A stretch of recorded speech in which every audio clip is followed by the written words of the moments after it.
Hello everyone, welcome to home science classes. Home science classes में आपका स्वागत है। कैसे हैं आप? आशा करती हूँ अच्छे होंगे, खुश होंगे, मस्त होंगे और पढ़ाई कर रहे होंगे। तो आपको पता है हमारी चर्चा चल रही है बाल विकास पर। बाल विकास में कल हमने क्या देखा था? तो कल हमने गर्भावस्था की कठिनाइयों के बारे में चर्चा किया था। क्या हमने देखा था उस चर्चा में? तो हमने देखा था जो गर्भावस्था की कठिनाइयाँ हैं, उसमें सबसे पहले गर्भकालीन विषाक्तता जो होती है, उस पर हमने चर्चा किया था। अब इस समस्या में जो गर्भकालीन विषाक्तता है, उसमें जो गर्भवती स्त्री होती है, उसके गुर्दे, हृदय और जो रक्त परिभ्रमण में बाधा उत्पन्न होती है, इससे जो दुष्परिणाम पड़ते हैं वो माँ और शिशु दोनों को ही प्रभावित करते हैं। हमने गर्भकालीन विषाक्तता के 2 प्रकार देखे थे। कौन-कौन से?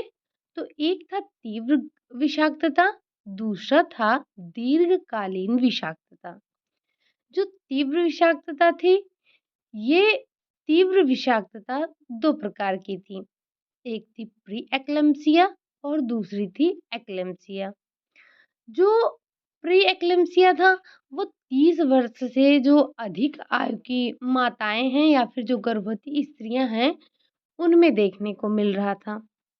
इसके लक्षण हमने क्या-क्या देखे थे?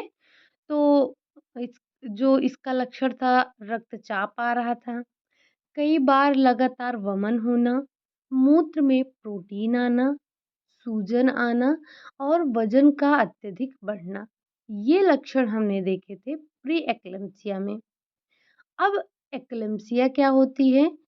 तो जिन महिलाओं को गर्भावस्था से पहले प्री एक्लेम्पसिया होती है, उन्हीं को गर्भकालीन अवस्था में एक्लेम्पसिया के जो लक्षण होते हैं, वो तीव्र प्रकट होते हैं। अब इसमें क्या-क्या लक्षण हमने देखा था? तो तीव्र पीड़ादायक पेशियों में ऐंठन देखा था। इसमें भी हमने बीपी हाई देखा था, यानी कि उच्च रक्तचाप देखा था। चक्कर आ रहे थे, आँखों के सामने धुआँ-धुआँ सा हो जा रहा था और श्वसन क्रिया में भी अवरोध उत्पन्न हो रहा था। तो ये क्या था? ये एक्लेम्पसिया के लक्षण थे। फिर हमने दीर्घकालीन विषाक्तता के बारे में बात की थी, जिसके लक्षण शरीर में कँपकँपी, अत्यधिक पसीना आना, सिर में दर्द होना, ये सारे लक्षण थे।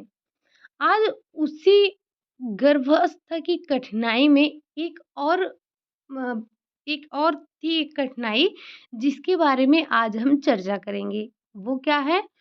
तो वो है गर्भपात यानी कि एबॉर्शन। तो सबसे पहले हम ये समझेंगे कि गर्भपात क्या होता है, इसके लक्षण क्या होते हैं, कारण क्या होता है, साथ ही साथ गर्भपात के प्रकार कौन-कौन से होते हैं। तो आज हमें बस इसी के बारे में डिस्कस करना है, ठीक? तो ये तो हमने पिछली क्लास को अपने रिकॉल किया। अब बढ़ते हैं हम आज के अपनी क्लास की तरफ। तो गर्भपात वह अवस्था है जिसमें शिशु पूरी तरह से विकसित नहीं हुआ होता है और जिससे बाह्य वातावरण के साथ सामंजस्य स्थापित कर जीने में असमर्थ रहता है। यानी कि गर्भपात वो अवस्था होती है जब शिशु पूरी तरह से विकसित नहीं हो पाता है। जब शिशु पूर्ण रूप से विकसित नहीं है, तो वो इस बाह्य वातावरण में किस तरह से समायोजन करेगा, तो वो समायोजन नहीं कर पाता है और जी नहीं पाता है। गर्भपात सामान्यतः 6 महीने से पूर्व ही होता है। अतः 2 माह से 6 माह के बीच में शिशु जन्म को गर्भपात कहते हैं। यानी कि गर्भावस्था के दूसरे माह से 6 माह के बीच में जब किसी बच्चे का जन्म होता है, तो क्या होता है? तो अगर वो जन्म लेता है तो उसे हम गर्भपात कहते हैं। यानी कि 6 महीने के पूर्व का जो शिशु होता है, वो सर्वाइव नहीं कर पाता है। बाह्य वातावरण के साथ सामंजस्य नहीं बैठा पाता है और वो क्या होता है उसकी मृत्यु हो जाती है। ठीक? इसके पूर्व जो अपरिपक्व जन्म का वर्णन किया जाता है, उसे तथा गर्भपात में अंतर होता है। यानी कि जो एक आपने सुना होगा अपरिपक्व जन्म और दूसरा आपने सुना होगा गर्भपात। तो ये दोनों चीज़ें एक नहीं हैं, दोनों चीज़ों में अंतर पाया जाता है। अपरिपक्व जन्म 6 माह के बाद होता है। जो शिशु 6 माह के बाद जन्म लेते हैं, उन्हें हम अपरिपक्व शिशु कहते हैं, क्योंकि शिशु शारीरिक रूप से पूर्ण विकसित हो चुका होता है। जब 6 महीने के बाद कोई बच्चा जन्म लेता है, तो उसके जो शरीर होता है, वो शरीर पूर्ण रूप से विकसित हो जाता है। अतः जन्म के बाद उचित देखभाल से उसे जीवित रहने की पूरी आशा की जाती है। जबकि जो गर्भपात है, गर्भपात में शिशु शारीरिक रूप से पूर्ण विकसित नहीं होता है। अगर कोई बच्चा है और वो पूर्ण रूप से उसके जो शारीरिक अंग हैं, उनका विकास नहीं हुआ है, तो वो किस तरह से सर्वाइव करेगा? किस तरह से अपने जो बाह्य सामंजस्य है उसके साथ यानी कि जो बाह्य वातावरण है, उसके साथ कैसे सामंजस्य स्थापित कर पाएगा? अब बाह्य वातावरण से सामंजस्य स्थापित करने के लिए उसका जो शारीरिक विकास है वो पूर्ण रूप से होना चाहिए। लेकिन जब हम अपरिपक्व शिशु की बात करते हैं, तो वो जो है उसके जो शरीर का अंग होता है, वो पूरी तरह से विकसित होता है। अब जब ये अपरिपक्व शिशु जन्म लेता है, तो उसे उचित देखभाल, पालन-पोषण के ज़रिए उसको हम जीवित रख सकते हैं। लेकिन जब जो शिशु का शरीर है, वो पूर्ण रूप से विकसित ही नहीं हुआ है, तो हम उसे कैसे सर्वाइव कराएँगे? हम उसे कैसे जीवित रख पाएँगे? कितना भी पालन-पोषण कर लें उसका, कितनी भी अच्छी देखभाल कर लें उसका, लेकिन उसको हम जीवित नहीं रख पाएँगे। तो जो 6 माह के 2 माह से 6 माह के अंदर होते हैं बच्चे, वो गर्भपात कहलाता है। लेकिन वहीं जब 6 माह के बाद बच्चों का जन्म होता है, तो वे बच्चे अपरिपक्व शिशु कहलाते हैं। तो आपको अंतर दोनों में समझ में आ गया होगा कि गर्भपात क्या है और अपरिपक्व जन्म क्या होता है, ठीक? तो ये दोनों में मेन डिफरेंस होता है। अतः जन्म के बाद जीवित नहीं रह पाते हैं, ये तो हमने देख ही लिया। अब ये तो हमने समझा कि गर्भपात क्या है और साथ ही साथ अपरिपक्व जन्म क्या है। हो सकता है किसी को कन्फ्यूज़न हो और लग रहा हो कि गर्भपात और अपरिपक्व जन्म जो है वो दोनों एक ही होते हैं, लेकिन ऐसा नहीं है। अब हम देख लेते हैं गर्भपात के कारण क्या होते हैं। गर्भपात होता क्यों है? इसके कारण क्या होते हैं? तो सबसे पहले गर्भपात का कोई एक निश्चित कारण नहीं है कि इसकी वजह से गर्भपात हो जाता है। इसके कई कारण होते हैं जिसे हम थोड़ा समझ लेते हैं, ठीक?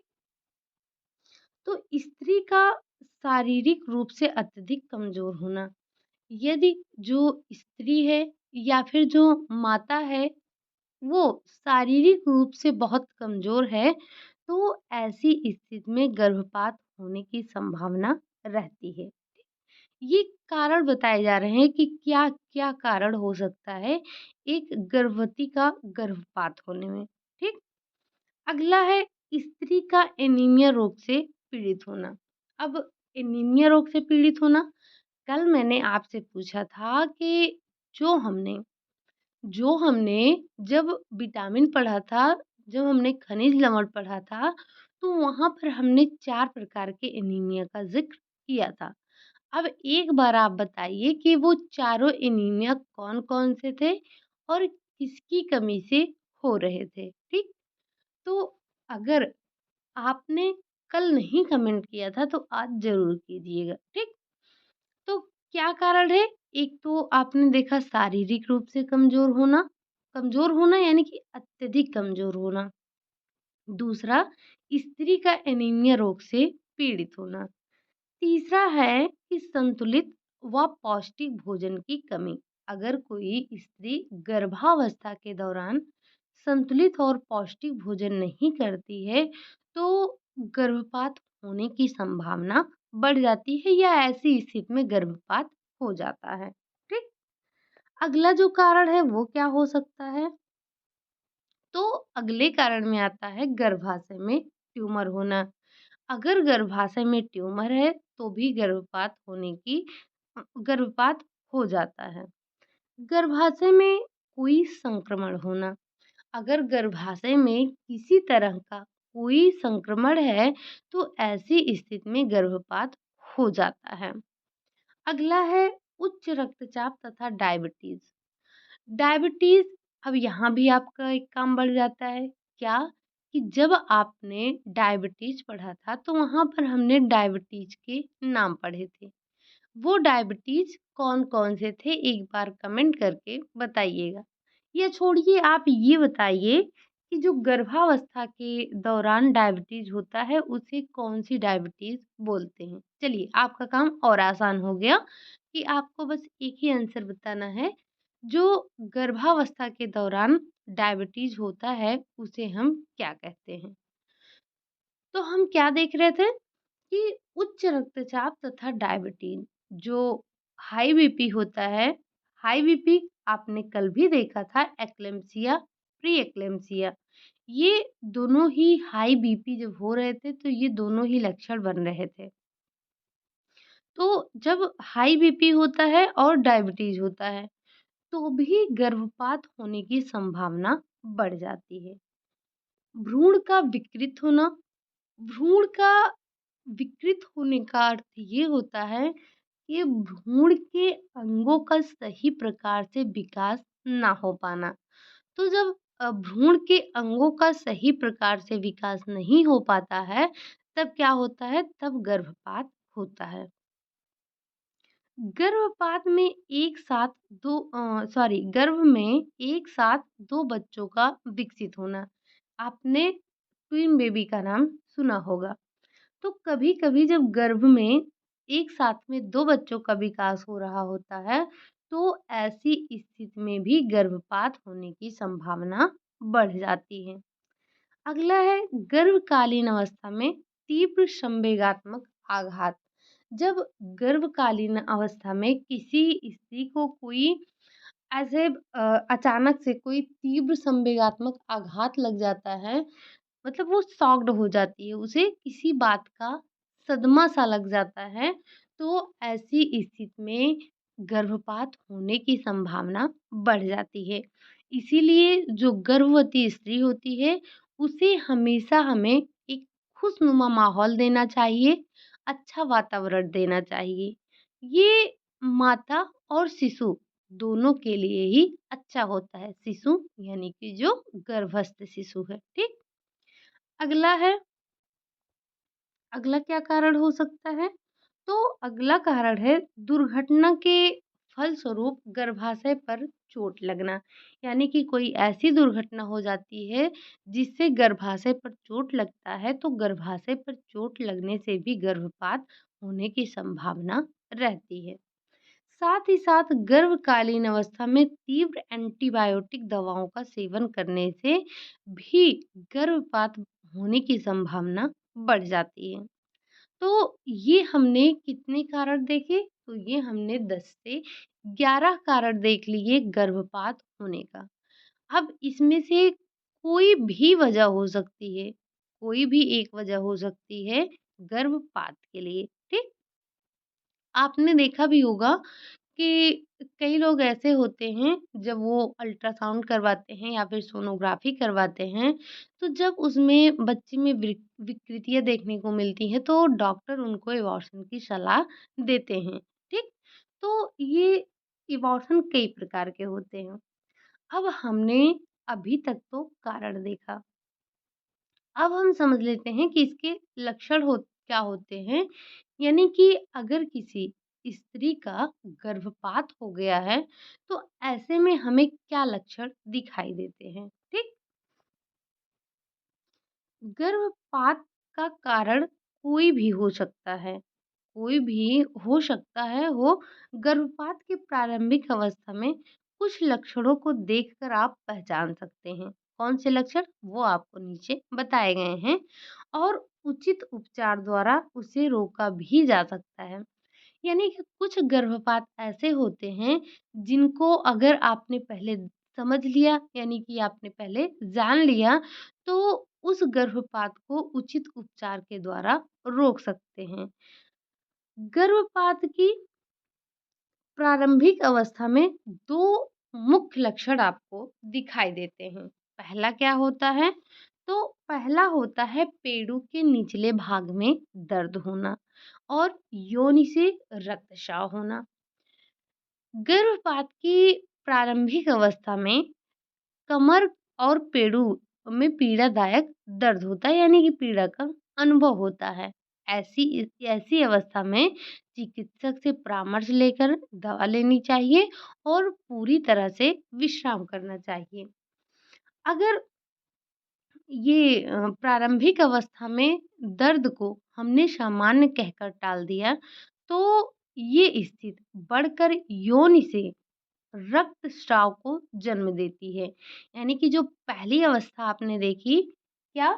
कि पहली अवस्था थी आपकी पेड़ों में दर्द होना। जब हमने पेड़ों के दर्द को इग्नोर कर दिया, यानी कि हमने उस पर ध्यान नहीं दिया, इसे सामान्य समझकर हमने इसे टाल दिया, तो ये स्थिति ज़्यादा गड़बड़ हो जाती है और योनि से रक्तस्राव को जन्म दे देती है। पहले योनि से हल्का-हल्का रक्तस्राव होता है। इस अवस्था में अगर रक्तस्राव होता है तो गर्भपात को कोई नहीं रोक सकता है। यानी कि अगर आपने प्रारंभिक अवस्था में इलाज करा लिया, फिर तो अच्छा है। अगर इलाज नहीं करवाया, तो ऐसी स्थिति में गर्भपात होना तय हो जाता है। आप गर्भपात को नहीं रोक सकते हैं। ठीक? तो ये 2 प्रमुख लक्षण होते हैं, जिसे व्यक्ति को सामान्य मतलब हल्के में नहीं लेना चाहिए। अगर गर्भावस्था के दौरान इनमें से एक पहला लक्षण आपको दिखाई दे रहा है, तो गर्भवती को ले जाइए और उसका चेकअप करवाइए, यानी कि डॉक्टर के पास ले जाइए, चिकित्सक से परामर्श लीजिए, दवा लीजिए और उसे पूरी तरह से आराम दीजिए। तो ऐसे में गर्भपात को रोका जा सकता है। अब ये तो हमने देख लिया कि गर्भपात क्या है, यानी कि एबॉर्शन क्या है, कारण क्या होते हैं, साथ ही साथ हमने ये भी देखा कि इसके लक्षण क्या होते हैं। अब ये तो कारण लक्षण पर हमने चर्चा कर ली। अब हम बात कर लेते हैं कि जो ये गर्भपात होता है कितने प्रकार का होता है। तो गर्भपात कौन-कौन से होते हैं, कितने प्रकार के होते हैं, उस पर भी एक बार चर्चा कर ही लेते हैं और ये आपसे पूछे भी जाते हैं। तो गर्भपात के कई प्रकार हो सकते हैं। गर्भपात का कोई एक प्रकार नहीं है, गर्भपात कई प्रकार के होते हैं। तो सबसे पहले हमारी बात होगी भयपूर्ण गर्भपात पर। ये भयपूर्ण गर्भपात क्या होता है? तो जब योनि से रक्त बहने के साथ-साथ पेड़ू के निचले भाग में पीड़ा होती है, तो यह भयपूर्ण गर्भपात का संकेत होता है, जिससे बिस्तर पर पूरी तरह आराम करके रोका जा सकता है, क्योंकि रक्तस्राव का तात्पर्य ये नहीं होता है कि गर्भपात हो ही गया हो, ठीक? अगर रक्त की थोड़ी-सी मात्रा भी दिखाई दे, तो चिकित्सक से परामर्श लें, दवा लें, इंजेक्शन आदि, यानी कि डॉक्टर जो-जो दें, उनको लेना चाहिए। लेकर उपयुक्त समय पर गर्भपात को आप रोक सकते हैं। यानी कि ये जो भयपूर्ण गर्भपात है, इसे हम रोक सकते हैं, लेकिन उसके लिए हमें सही समय पर डॉक्टर को दिखाना चाहिए। अगर हम लेट कर देते हैं, नहीं दिखाते हैं, आज और कल करके टाल देते हैं, तो ये गर्भवती के लिए नुकसानदेह होता है और जब इसकी जो समस्या है, वो बढ़ जाती है, तो गर्भपात को रोकना मुश्किल हो जाता है। ठीक? दूसरा है अनिवार्य गर्भपात। अब अनिवार्य गर्भपात क्या है? तो इस प्रकार के गर्भपात को आप नहीं रोक सकते हैं। यानी कि जो आपने देखा भयपूर्ण गर्भपात था, उसे आप सही समय पर डॉक्टर को दिखाकर, उससे परामर्श लेकर, दवा आदि लेकर उसको रोक सकते हैं। लेकिन जो अनिवार्य गर्भपात है, अनिवार्य गर्भपात को रोक नहीं सकते हैं। क्यों?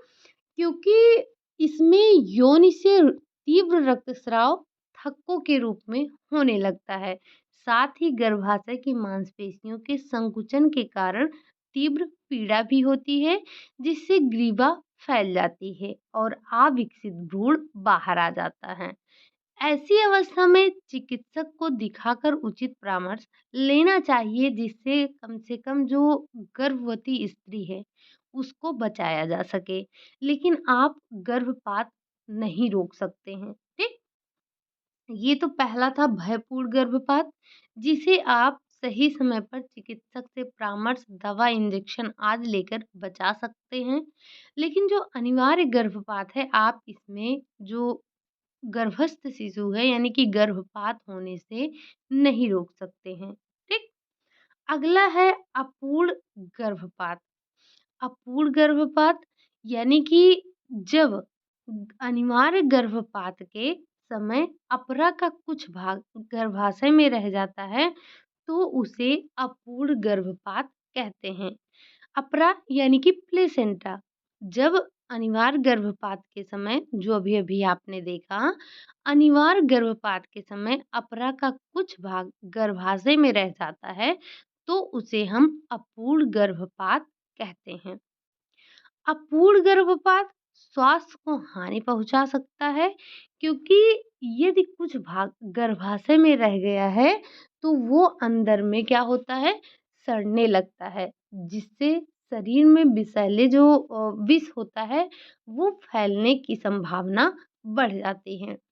अतः जब अनिवार्य गर्भपात हो तो चिकित्सक को दिखाकर गर्भाशय की पूरी तरह से सफाई कर देनी चाहिए, जिससे जो गर्भवती है कम से कम उसका स्वास्थ्य तो ठीक हो जाए। आपने देखा कि अनिवार्य में आप गर्भवती को यानी कि गर्भपात होने से नहीं रोक पाए थे।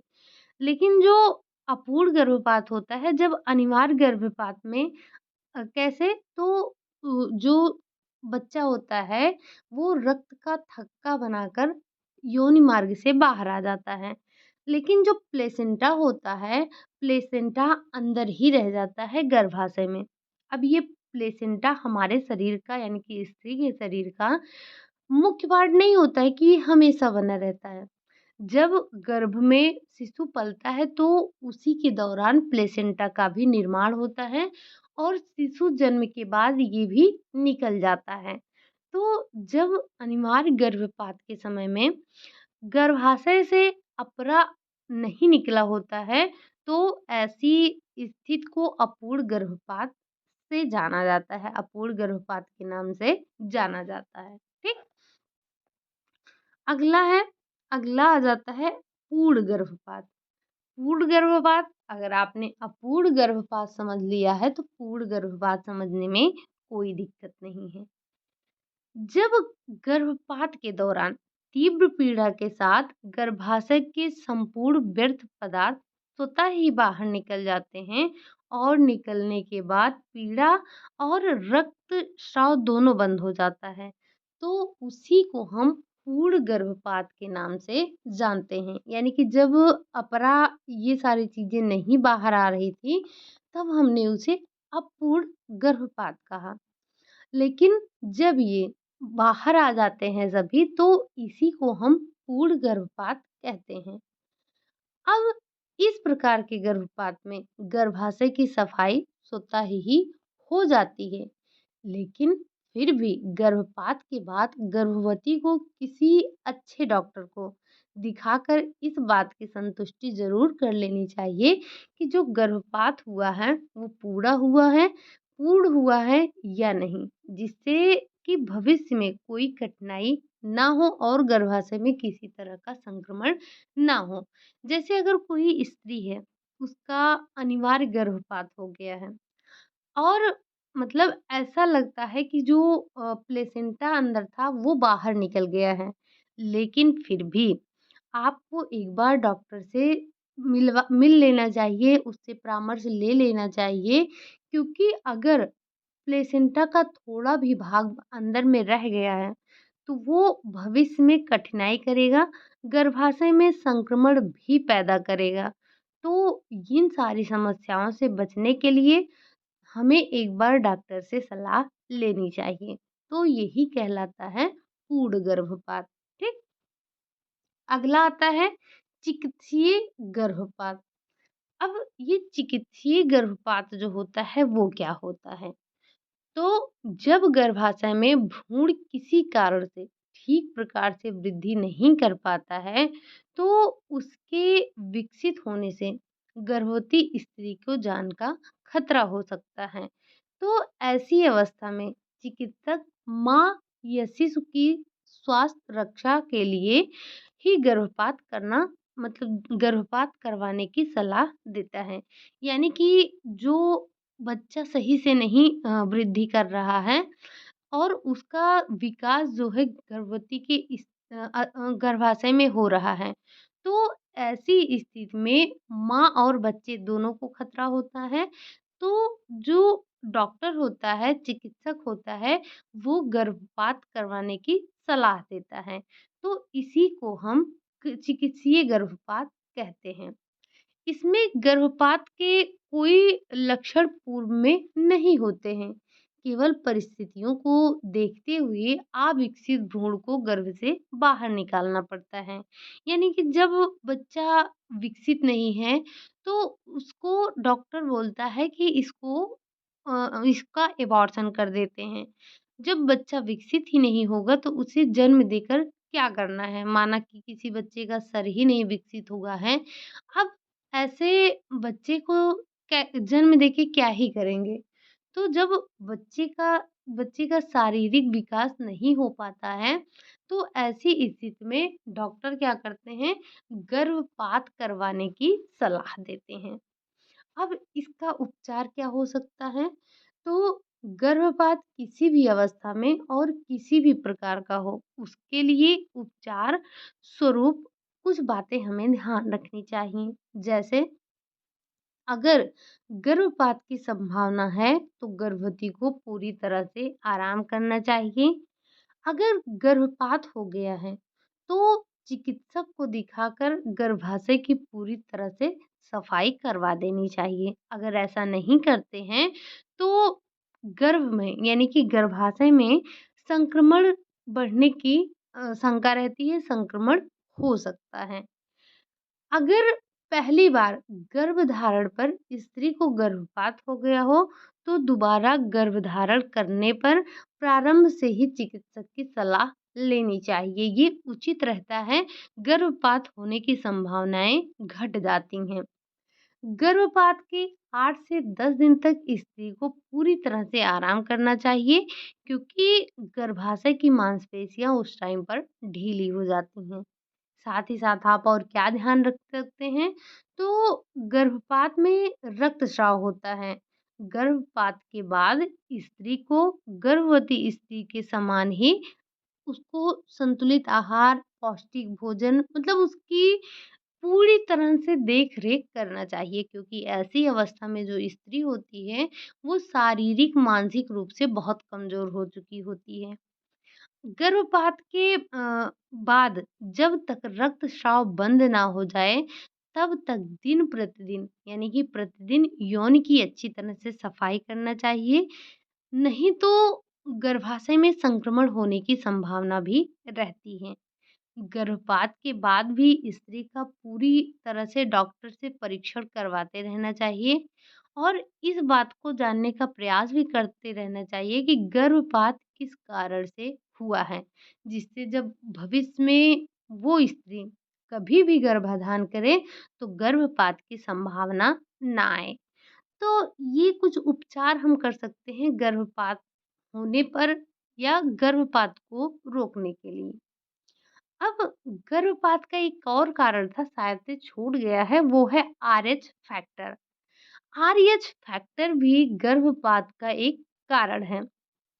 अब ये RH फैक्टर क्या होता है, बस थोड़ा-सा हम इसे सुन लेते हैं। तो आरएस तत्व जो होता है, जो आरएस फैक्टर होता है, वो लाल रक्त कणों में पाया जाता है। कहाँ पर पाया जाता है? तो वो रेड ब्लड कार्सेल्स में पाया जाने वाला एक पदार्थ होता है। रक्त में इसकी उपस्थित और अनुपस्थित पूरी तरह प्राकृतिक प्रक्रिया है। अब कृत्रिम साधनों के द्वारा इसे रक्त में घटाया या बढ़ाया भी जा सकता है। जिन व्यक्तियों के लाल रक्त कणों में ये उपस्थित होता है, वे व्यक्ति आरएच धनात्मक यानी कि आरएच पॉजिटिव कहलाते हैं। जिनसे रक्त में ये तत्व विद्यमान नहीं रहते हैं, वे आरएच निगेटिव कहलाते हैं। मतलब आरएच धनात्मक और आरएच ऋणात्मक इस तत्व की उपस्थित और अनुपस्थित की ओर संकेत करते हैं। अब रक्त परीक्षण के द्वारा इस तत्व की उपस्थिति तथा अनुपस्थिति को हम जान सकते हैं। ठीक, अगर आरएच तत्व है उसमें तो पॉजिटिव दिखाएगा, अगर नहीं है तो निगेटिव दिखाएगा। अब जो आरएस तत्व थी, आरएस तत्व की खोज के लिए रेसस बंदर पर सबसे पहले परीक्षण किया गया था। उसी के नाम के प्रथम दो अक्षर से इस तत्व का नाम आरएच पड़ गया और रक्त में इस तत्व की उपस्थित और अनुपस्थित वंशानुक्रम प्रक्रिया पर आधारित होती है। ठीक, तो आपने ये तो हम आपको लक्षण बस आप ये समझिएगा, एक और ऐड कर लीजिएगा कहाँ पर, जब हमने देखा था, क्या देखा था? जब हमने देखा था कि गर्भपात के कारण क्या-क्या हो सकते हैं, तब आप इसी में एक पॉइंट और ध्यान रखेंगे क्या? आरएच फैक्टर, ठीक? आरएच फैक्टर को भी आप नोट डाउन कर लेंगे। ये 4th पॉइंट समझ लीजिएगा या फिर जो आपने 10 से 11 पॉइंट देखा था वहाँ पर इसे नोट डाउन कर लीजिएगा। अब हमने ये तो कहा कि आरएच फैक्टर जो है गर्भपात का कारण हो सकता है। कैसे? क्या महत्व है इसका गर्भाधान में? तो आरएस तत्व गर्भाधान प्रक्रिया और गर्भस्थ शिशु को प्रभावित करता है। अगर स्त्री और पुरुष का आरएस तत्व समान नहीं है, तो गर्भस्थ शिशु के विकास में बाधा उत्पन्न होती है। अगर स्त्री का आरएच ऋणात्मक है और पुरुष का धनात्मक है, तो स्त्री के शरीर में रक्त में प्रतिपिंड यानी कि एंटीबॉडीज उत्पन्न हो जाते हैं। यदि शिशु वंशानुक्रम प्रक्रिया के द्वारा आरएच धनात्मक अपनाता है, तो समस्या और अधिक गंभीर हो जाती है। आरएच ऋणात्मक मां के एंटीबॉडीज नाभिनाल के माध्यम से शिशु के रक्त में प्रवाह में मिल जाते हैं और शिशु के लाल रक्त कणों को नष्ट कर देते हैं, जिससे गर्भस्थ शिशु के शरीर में रक्त की कमी हो जाती है और इस कमी को क्या कहते हैं? एरिथ्रोब्लास्ट कहते हैं। अब इस अवस्था में शिशु शरीर में खून की कमी हो से उसकी जो वृद्धि है वो अवरुद्ध हो जाती है और जो गर्भस्थ शिशु है उसका गर्भपात हो जाता है। तो बस यहाँ पर यही एक पॉइंट ध्यान रखना था कि आरएच जो फैक्टर होते हैं वो भी गर्भपात के कारण माने जाते हैं। अब किस तरह से वो गर्भपात के कारण माने जाते हैं, थोड़ा-सा हमने उसको भी समझ लिया, बस इस पॉइंट को आपको यहाँ पर ऐड डाउन करना था, ठीक?